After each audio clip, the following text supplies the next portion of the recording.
It's a couple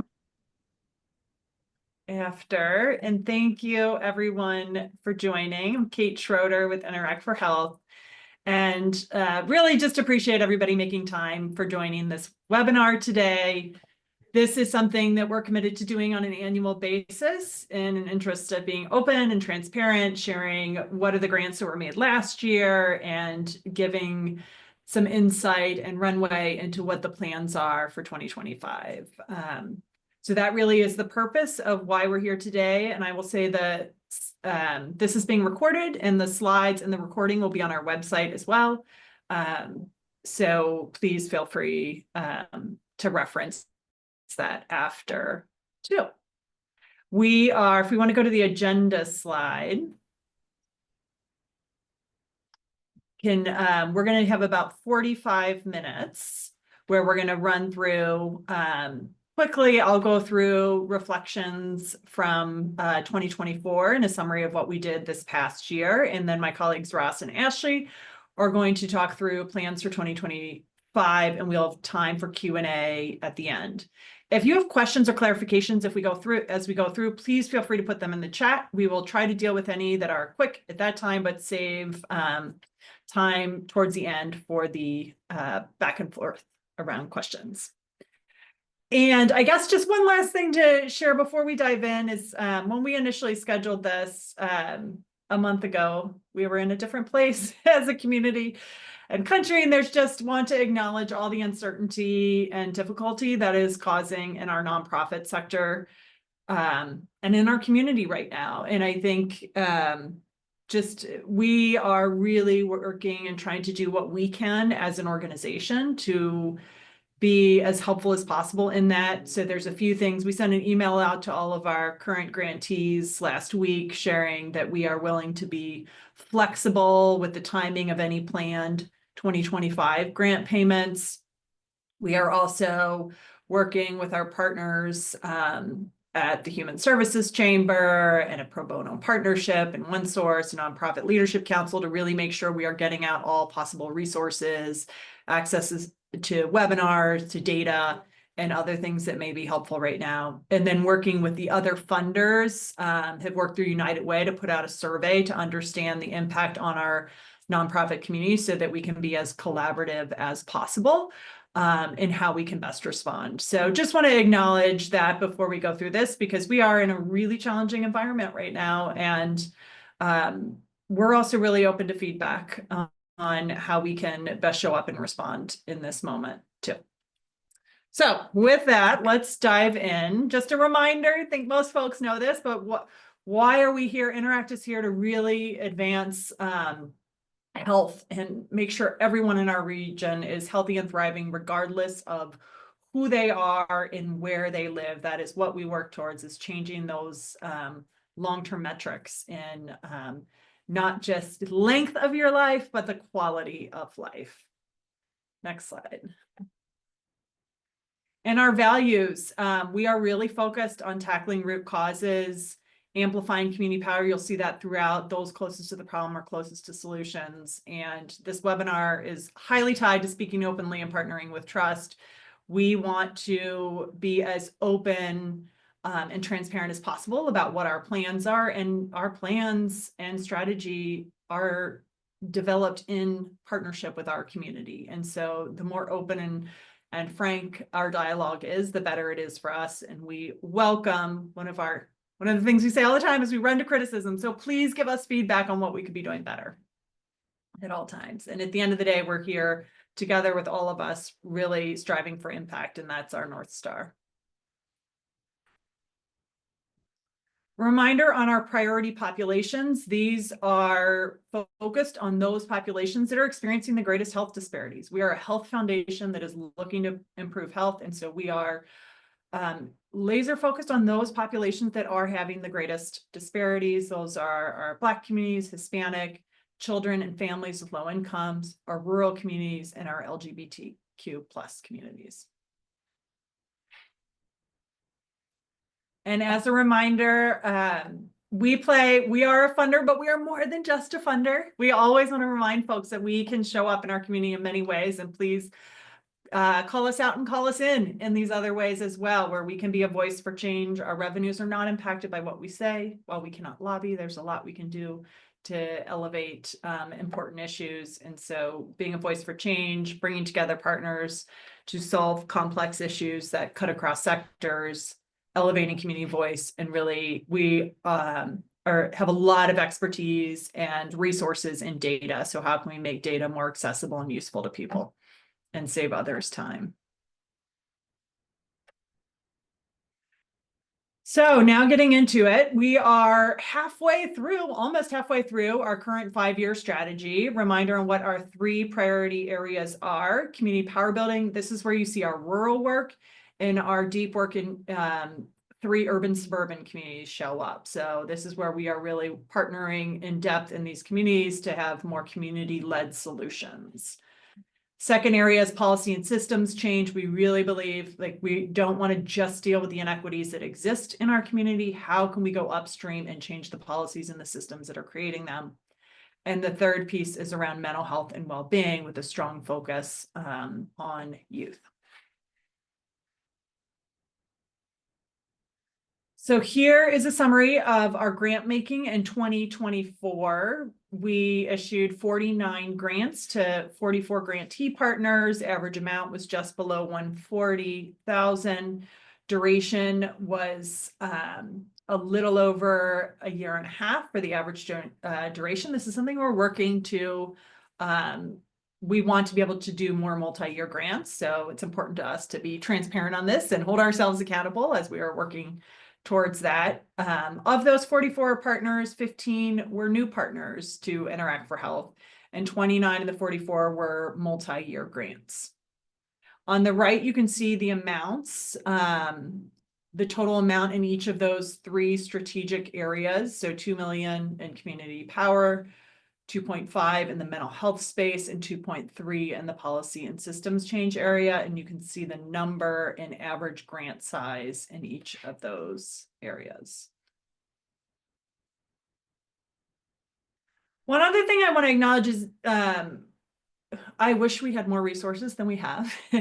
But we want to make sure that even while we have a number of partners, those 44 that were direct grantee recipients, but we also provide capacity building services that are open to any nonprofit or government organization in our community. So we offer a number of free trainings.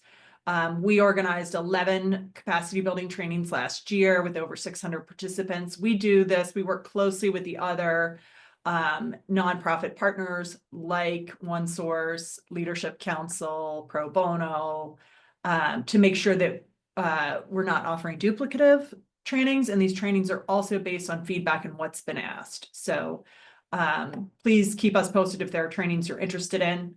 We also restarted a sustainability program last year. This was something Interact did many years ago and was loved by our community.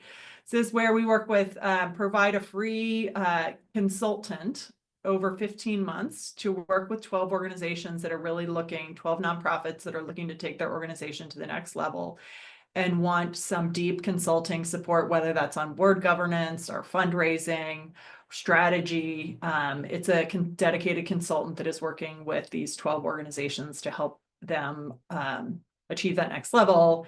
And so we are really proud to start that last year, and that's something we're planning to do again this year.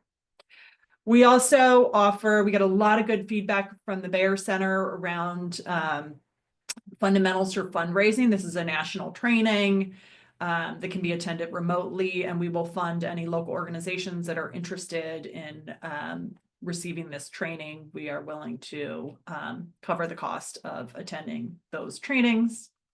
And last, Policy Map. So some of you may or may not know.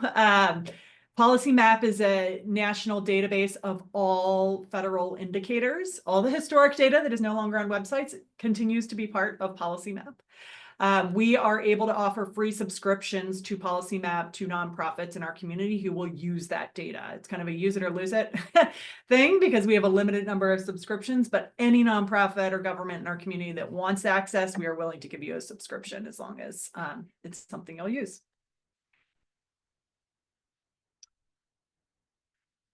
And then a few highlights, and then I'm going to hand it over to talk about 25. Last year, we did launch our rural investment strategy. This was really important. It came out from doing a historic analysis of our funding and how much went to we have 14 of our 20 counties are rural. And we looked at historically how much was going to rural communities, and it was not proportionate. And so we have now have a dedicated rural investment strategy with its own pool of funds that rural communities compete for, that is not mixed in with the broader community. We also, as part of our community power work, identified which 3 urban and suburban communities we are going deep in and really partnering in those communities to provide funding for solutions that are being led by those communities. You'll hear more about that in a minute.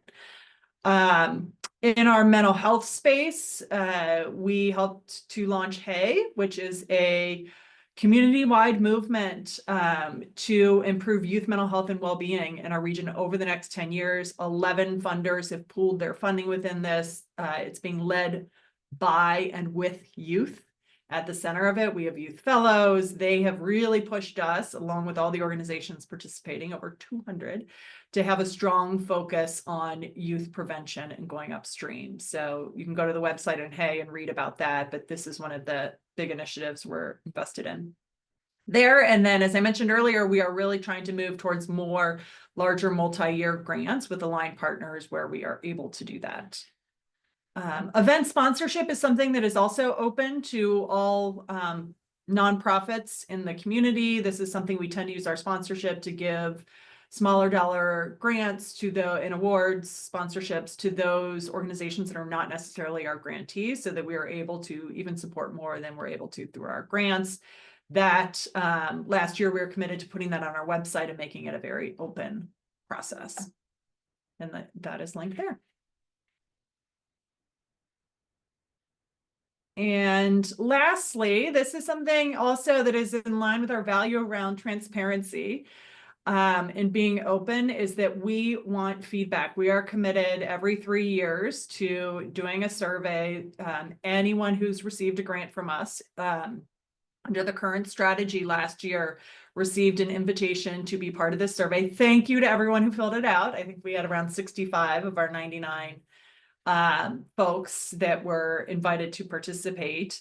And this gives us feedback, not just comparing to our performance in the past, but we're also able to see how we compare to other organizations nationally that are regional health foundations that do the same kind of work that we do. So, and sometimes the feedback's good and sometimes it's hard, but we want to be eyes wide open and run to feedback and criticism. And so we have posted our current and past survey feedback on our website. So just thank you to everybody for continuing to make us the best organization we can be, because our improvement comes from feedback. So thank you for that.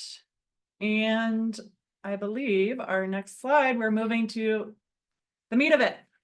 So I will hand over to Ashley and Ross to get into 2025. Thank you. Yes. Good morning again, everyone. My name is Ashley Young. I'm Vice President of Policy and Engagement here, and really excited that you all are able to join us today to dive a little bit deeper into the plans that we have for 2025. So we are really excited. In September of 2024, we launched a report, Our Health and Our Opportunity, and really looking forward to carrying these themes forward in 2025 and beyond. Our goal with this report was just not a report to sit on a shelf. Many of us are aware of some of the disparities that we see within our community, but we really wanted to have this report start a conversation that really helps us to shift the way we're thinking about health, from really moving from this individual perspective and responsibility to more of this collective community opportunity. And so really excited to kind of activate this and continue to have this kind of shift in the way that we're thinking about issues and also how we solve them within our community. So we can go to the next slide. So in this report, really we start the report off with this vision of every person deserves the opportunity to live their healthiest life. And so in here, we're really uplifting this frame around just the key components of health and really what it takes to be a thriving community. And we really believe that we can access them all and really transform the health of our community. And so in here, we really highlight and kind of hit on, many people in our region don't have access to vital conditions for health where they live, learn, work, and play. And so how are we helping to really shape that? We also know that systemic racism and discrimination continue to be prevalent within our communities. And we also know that social isolation and loneliness are taking a toll on our mental health, and especially for our young people. And we also know that too many people feel like they don't have the power to really affect change in their community. And so really trying to dive deeper into these areas and really start to shift, how do we lean into these as solutions for really trying to transform our community to one that is thriving?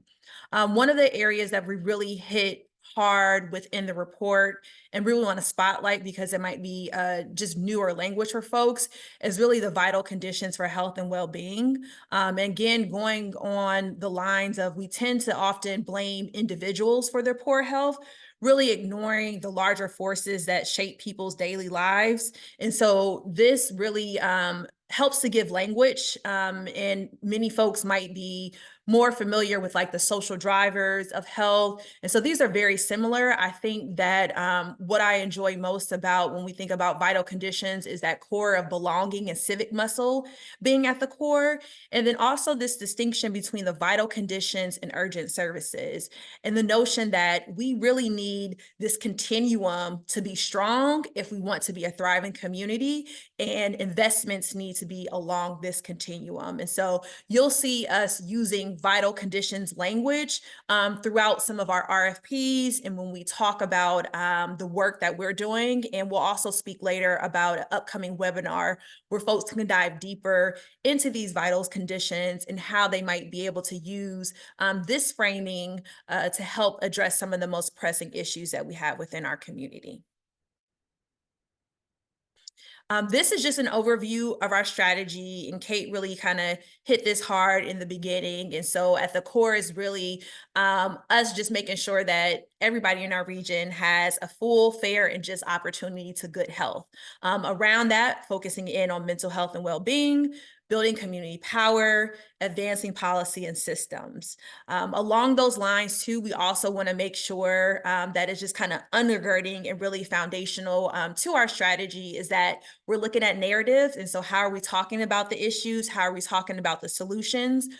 We want to make sure that we're equipping leaders and organizations within our community to be the strongest and best, and also making sure that we are establishing community accountability to progress. And what does that look like for our area? And so just a reminder, this is our strategy for 2023 through 2027.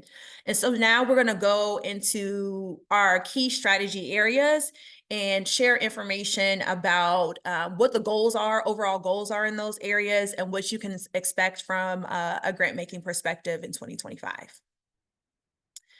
So the first area is our community power area. And so within this area we spoke about before is our community-led solutions and our rural investment strategy. And really our goals around this is really increasing the number of community-led policy systems and physical changes, and also increasing voice and agency and resources to those community-led plans. Within this area, what we're focusing in, we can go to the next slide. Within our community-led solutions, as Kate mentioned before, we've made some investment in three communities where we are working in deep relationship with these communities to really support their efforts to advance health equity within their communities. And so those communities include Middletown, and the grantee partner is Middletown Connects, the Beekman Corridor, and that community partner is Working in Neighborhoods, Lincoln Heights, and that community partner is the Heights Movement. And so we are really just walking alongside and really supporting community as they're trying to make sure that their community is thriving. And so we're really excited to be in partnership with these communities for for the next 3 years and really support the work that is happening within those communities. I'll say also in this area, in addition to the place-based initiatives that we're investing in, also where our team members will continue to just show up in community, outside of these communities, being present and really helping to drive change in other ways as well. The other area within our community power, which we spoke about, is our rural investment strategy. And so extremely excited about this investment strategy. So we're entering in year 2. Year 1 was amazing that we were able to really partner with a lot of partners within our rural community. This investment strategy includes 3 core areas: our Rural Changemaker RFP, our event sponsorships, and then our rural community councils. And so our Rural Changemaker RFP is currently live now. You can get that information on our website, and we have a webinar coming up actually next week, which will share that information out. And so this is an effort really to just support rural initiatives. And so excited to really bring this back this year. A huge part of the Rural Changemaker RFP is that we actually have an external rural community council who is helping to decide what rural change maker grants we award to the community. And so this is really, we have a really broad view of health here. And so it doesn't have to necessarily focus in on health directly. However, all of those vital conditions that we just talked about on that slide or where we're looking to support community initiatives. And then our event sponsorships, which you can find our event sponsorship page, is also another key component of our rural investment strategy. And we're looking forward to continuing these efforts this year. Moving to our next area is our policy and systems change. And so our strategies within here are really just advancing mental health policy and also policies that address social drivers or vital conditions, and really thinking about how do we strengthen this advocacy ecosystem. And with that in mind is really how do we make sure that our nonprofit organizations and partners are feeling comfortable engaging in this space, and also looking for opportunities to collaborate and making sure that we're working along this policy and advocacy continuum.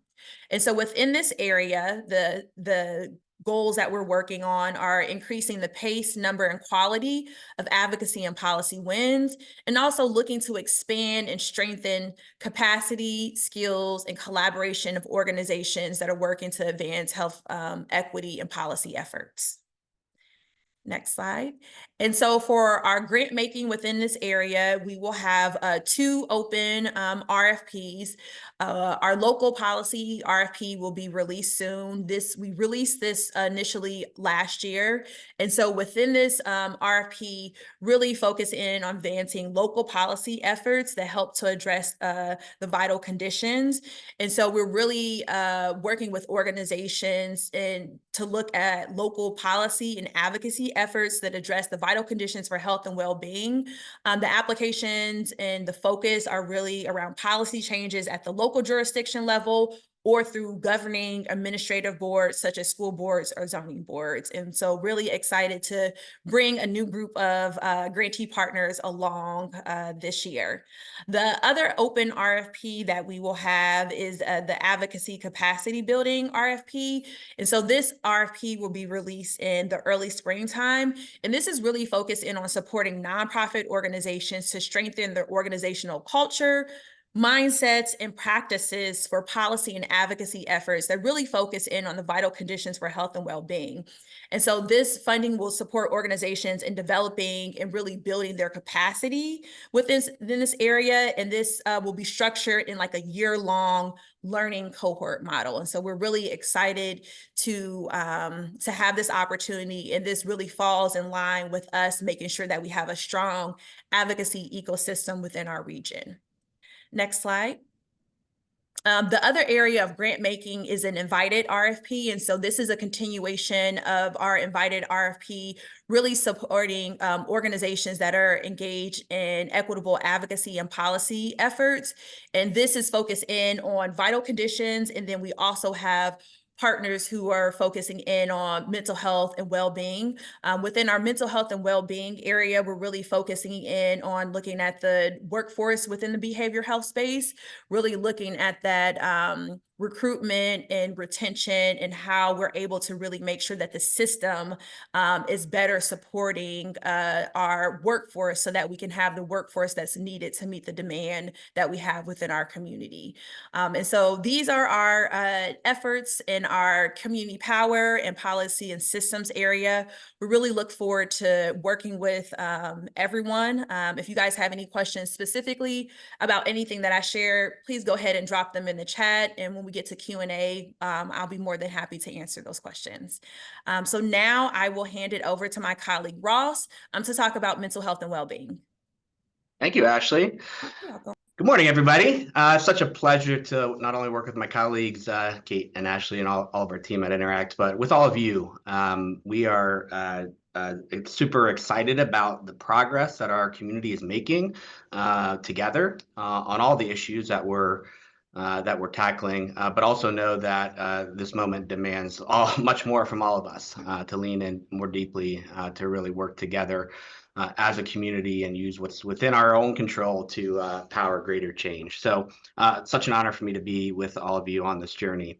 In the mental health and well-being space, we've been on a journey since the beginning of our strategy to really understand where we can make the most impact. And we've been listening deeply to youth in particular and to community partners about where we can really drive change. And through that learning have really focused in on kind of the upstream prevention space to talk about in behavioral health terms around helping to shape the environments around young people to be more conducive to their mental health and well-being. So we talk about this in terms of catalyzing safe and supportive spaces in the environments where young people are at school, at home, and in the community, surrounded by safe and trusted adults in ways that can really foster a sense of belonging and wellness and connection. And these are the factors that young people have pointed us to that matter the most to get ahead of mental health challenges from taking root. So our strategy has really been to identify and expand and support efforts that really grow more of these safe spaces in the community, as well as Kate mentioned, really working together with all of us in our community through the Hopeful Empowered Youth effort, partner funders, and literally hundreds of organizations led by young people to work together to, again, create a community that fosters greater wellness and well-being for our youth. So if you go to the next slide, our goals in this space, again, are to change the conditions around young people, right? To get farther upstream, to make sure that every young person in our community is in an environment surrounded by adults that foster a sense of safety, of trust, of a sense that they matter, a sense of connection, right, and well-being in the schools setting, in the community setting, in the home setting. And again, these are the factors that young people have pointed us to that matter the most in getting ahead of mental health challenges and equipping young people to have what it takes to navigate all that life throws their way. So our focus here is how can we make sure that through our partners, we are helping more schools, especially schools that serve our priority populations that Kate mentioned earlier, and community settings that are reaching those populations, really embed more evidence-informed prevention policies, practices, and programs that make a difference in promoting those factors that matter the most to young people. And in all that we do, we want young people leading the way, increasingly not just helping to inform services and programs that are meant to help them, but increasingly leading the change that they want to see. So we want to see through all of our efforts, young folks centered and their agency built through the intervention itself so that they are equipped to lead on what matters most to them. So next slide shares a little bit about our plans for this year. So throughout our entire strategy, we've been trying to shift more towards longer term multi-year support for core partners. So in this space, we continue to invest in partners that are providing those safe spaces for specifically our priority populations, Black and Brown young people, LGBTQ+, rural, low income. So those are organizations that are providing that safe space, that are showing improvements in belonging and connection and having more safe and trusted adults in their lives.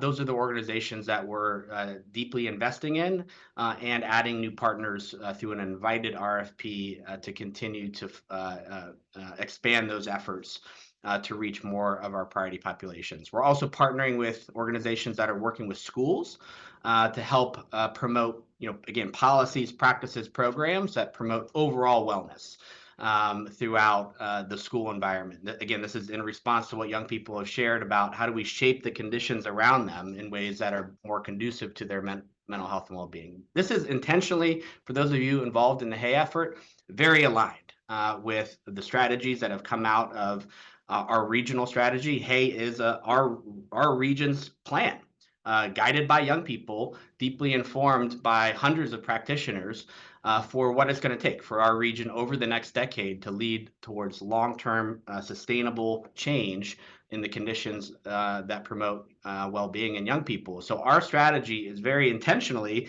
complementary and aligned to really support the strategies that have been identified through HEY. We're also investing heavily, of course, along with many other funders in the infrastructure to stand up HEY over the last year and to propel those strategies forward. So we're investing heavily in our community's collective strategy guided by young people over the long haul to achieve lasting change. We believe through that collaboration, by working together, of course, we can achieve a much greater impact than what we can do in our grant making alone. And third, this year, we're really, some of you might recall, over the last 2 years, we've been investing in efforts to amplify youth voice. So building the capacity of organizations to really center the voice of young people to shape the programs and services that are being provided to them. And that took many forms, creative forms, more traditional forms like youth councils, youth advisory boards, but our partners made tremendous efforts in really, again, centering, deeply listening to, and then acting on the voice of young people. We're interested in going one step further on that continuum to really not just listen, help our systems listen to young people, but really equip them to lead the change that they want to see. This is about, as Ashley mentioned earlier, building power. This is about building the power of young people to have a sense of agency that they can act on what matters most to them. So we're very interested this year in understanding the landscape of organizations that are investing in youth to lead change, whether that's through youth organizing or other methods that really get out of the way and provide support and the skills that young people need to lead on issues that matter to them. And we're very interested in starting to work with our community to kind of build the infrastructure of our community to support young people, again, in leading on what matters most to them. So we're going to be going through a learning process this year. If you operate in this space, we'd be eager to connect, and you'll hear more from us throughout this year about ways that we're seeking to kind of understand the landscape and start to work in community to build partnerships that can, again, help equip young people to lead on the change that they want to see. Next slide. I'm going to pivot now to talk more about the kind of ring around our 3 core priorities. These are the cross-cutting strategies that we believe not only enable, but propel all of our priorities around community power, advancing policy and systems change, and mental health and well-being. And again, these are the strategies that we think are critical for us to make progress overall.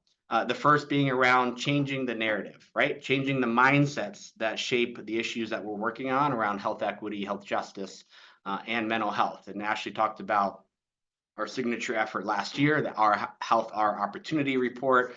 That was much more than data. It was about telling a new story about what shapes health and shifting from a dominant narrative that poor health is about poor decisions on individuals and really helping us understand the conditions that shape the health of our communities. And similarly, a narrative that we're aiming to shift around youth mental health.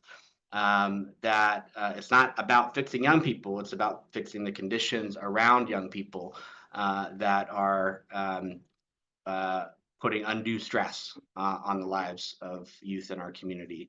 And it's about shifting from the young people should be seen and not heard mantra to young folks should be seen, heard, and valued. So those are some of the narratives that throughout all of our work we're trying to shift because we believe real transformational change really requires changes in mindsets. We're also, as Kate mentioned earlier, focused on continuing our capacity building efforts in partnership with many in the community to help equip leaders and organizations of our grantees and other community partners to have what it takes and have the capacity that is needed to execute on their work. And the third is our longstanding commitment to helping our community understand through data and through stories how are we progressing towards this vision that we've painted around health justice, again, where everyone has a fair shot to a full and healthy life. So our efforts to really share and make data more accessible and more useful, especially now, continues to be a significant priority for us. If you hit the next slide, some of our plans for this year in the capacity building space, as Kate mentioned, one of our signature efforts in this space is around our sustainability program. So we are aiming to continue, possibly expand that effort. This is really helping our grantees with whatever needs they are that they have to really ensure that that we're providing kind of significant through our consulting partners support to ensure their long-term success. So that effort will continue and hopefully expand. It's had a tremendous impact on those organizations. We also continue to put out, you'll see regular trainings throughout the year that are responding to the needs of our grantees and our broader partners. The advocacy capacity building cohort that Ashley talked about will be launching shortly as well. That's a very focused, of course, effort on building the capacity of organizations around advocacy.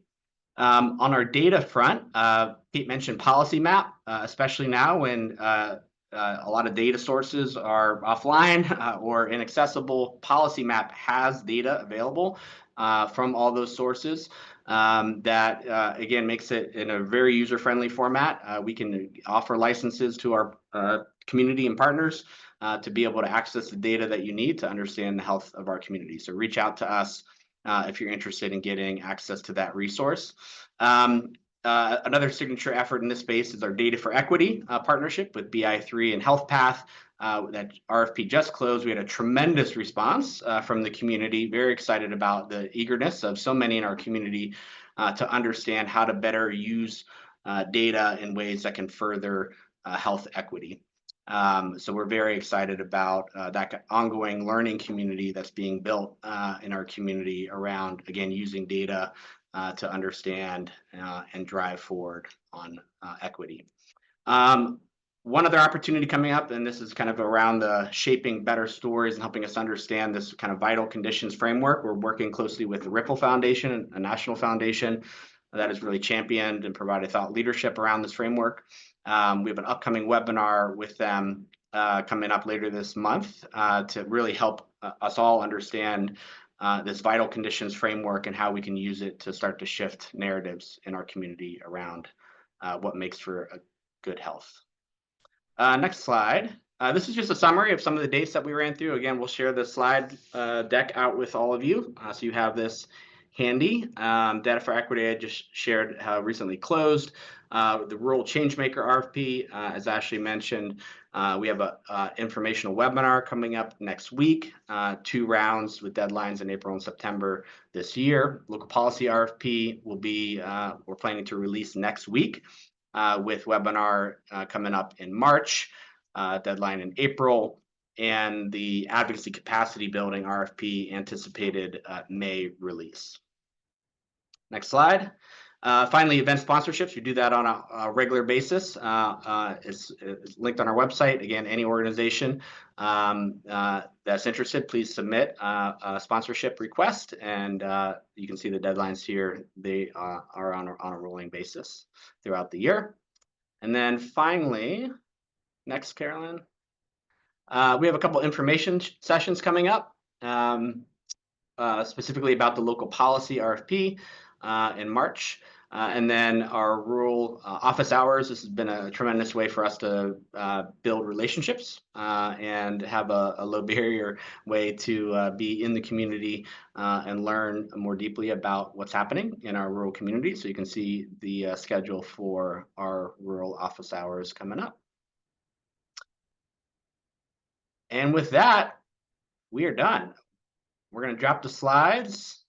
Oh, look at Ashley and I, real big. We're going to share everybody. And we welcome questions, thoughts, reactions, questions. Please raise your hand or drop it in the chat, and we have plenty of time to have a conversation. Yeah, we have a few questions already in the chat. One question was, how can we hope to be invited to invite-only RFPs? You want to start, Ashley, and then I'll take it? Sure. I think that's an excellent question. I would say that if any of your work aligns with some of our strategy areas, just having a conversation with our program managers around that, I think in our policy and advocacy space, some of our invited grantee partners have been partners for a while. That's not to say that there's not new folks that can come into the fold. And so I think it's just about having a conversation and being able to better understand how your work aligns with our strategy. So that's what I would add. Ross, anything else you would say? Yeah, no, same. Reach out I see, Carmen ABC asked that question. So Carmen, for anybody who has any efforts underway that align with providing safe and supportive spaces for young people, especially our priority populations, we want to talk. So please do reach out and connect with us.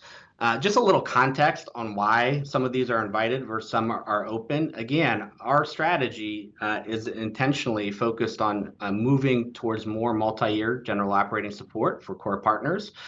This has been in response to not only what we've heard from our partners through our grantee perception survey, but through the field about what makes for good grant making and impact. The downside to that is it ties up our money. To be completely frank, right? So instead of running more open RFPs for a very small pot of money, right, where we're going to get a significant amount of work from our community asking for a very small pot of money, we just have to be more strategic in how do we identify specific organizations that might be filling a gap in our portfolio and invite them that way. It's really meant to reduce burden on our partners from having to apply when, frankly, more of our dollars are tied up in longer term commitments. So that's some of the context as to why some RFPs are open versus some are invited. And again, it's an tension that we wrestle with because we want to be in relationship and there's folks that we don't know out there. So we're eager to connect and learn. We don't want the invited RFP to be a barrier to that. So just know that that's the reason why some are just invited. Mm-hmm. And there was a question around when the second Data for Equity RFP will be released. And so we'll fund another cohort round coming up at the end of 2026. And so that was answered in the chat. Let's see. This is Kate, and I think in that chat too, a good reminder that all of our open RFPs and funding opportunities do come out through our Health Watch newsletter that comes out every other week. So anyone who is signed up for that should be able to see. And we also use that to publicize other funding opportunities from local funders too. Mm-hmm. Great point. Then we have another question. Are the priority communities mentioned the best candidates for all RFPs, or will it expand to all communities? I want to make sure we answer that correctly. So more 3CL. Are you still on? Hi, I couldn't. Hi, sorry. There were 3 priority communities that were mentioned, and I wondered if those will automatically be the priority communities for all of the RFPs, or if other communities in the region will be as competitive. That's a great question. So the 3 priority communities within the community-led solutions in place is a very specific grant making initiative. And so we are also looking, one of the things that we're trying to figure out this year is what does our place-based work look like moving forward? And so we're not sure exactly what the place-based work is going to look like, but I will say that our RFPs are open to anybody, but just specifically within the community-led solutions place-based, those are currently the 3 communities. And so we don't have any other like grant making RFPs right now within that area, but we're going to explore what it might look like to potentially expand to other place spaces. Does that make sense? It does, and thank you very, very much. You're Thank you. welcome. Thank you for the question. Okay. Manager of policy work, our local policy work is Megan. So I know we've connected you with her, Jordan. Great question. Another question we have, would you consider funding projects focused on other populations that face significant health disparities, such as people with disabilities, or must they focus on the 4 listed groups? I can take that, Ashley. Okay. So absolutely, we are open. Our focus is on addressing health disparities. So we do not want sort of a laundry list on our website. We want a framework. And that is how we identified our priority populations are some of the largest groups facing those disparities. But absolutely, whether we're talking about people with disabilities, immigrant communities, we are looking to address health disparities writ large in our community. So that is not, that list of priority populations is meant to be, those are very important. They're not exclusive. Those are not the only priority populations. We are also focused on any populations experiencing disparities. Great question. So I think those were all of the questions in the chat. Any other questions that folks might have?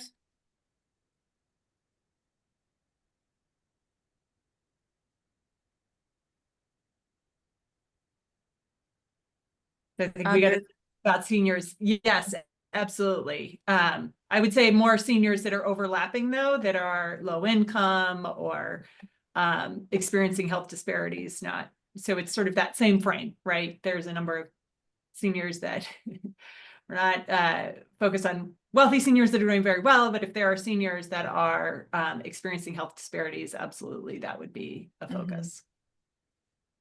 Great.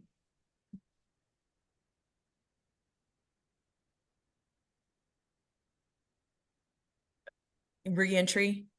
So yes, I would say like same response that Kate. I think you can plug in any specific population and just given the lens of who is experiencing disparities within that population. Any other questions? These are great questions. We're also happy if somebody wants to raise their hand or come off mute and ask a question. Sorry, I can't actually find the raise hand function, but I do have a longer question that I wonder if I could ask. With a lot of the political landscape that has changed in the last few weeks, I know a lot of grant writers in particular are being encouraged to stop using words like equity, inclusivity, diversity, things like that in grant writing because those keywords are being flagged in some cases as negative things.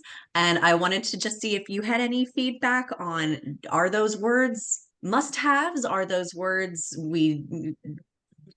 tell me any feedback you have on that as you are looking for these grant submissions soon. Yeah. I can start. So I feel like, so for us at Interact for Health, like we are very committed to advancing equity and health justice. We also want to reduce the burden on you. And so if it's easier, like if you have an application that you've already completed and you had to change language to submit that to us. And we're willing to just have conversations with people. We understand the environment in which we're living in. And so I think that is a conversation piece like, hey, we submitted this because we already had the information. if you want to have a conversation, we can give you additional context around the work, but we do not want it to be a barrier. And so I would say at any point through the process, if you feel like you're having to do too much, just reach out and we'll have a conversation and we'll just see how we're able to reduce the burden for you all.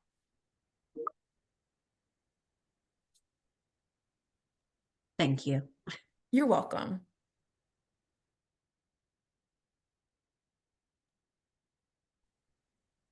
Anything else?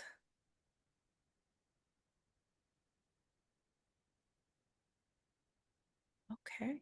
Well, thank you all for joining us, for taking time out on your Thursday gloomy morning. And we look forward to being in partnership. And like we said, please feel free to reach out. The slides will be emailed out to everyone in addition to posted on our website. We have our team members listed on there too. Don't hesitate to call, email, set up coffee. We are here to support you all. And I would say just support you in any type of way. As Kate mentioned before, we're living in very different times. And so if you just need help navigating something, we're here to support you all. So please reach out to us. Thank you. Thank Thank you.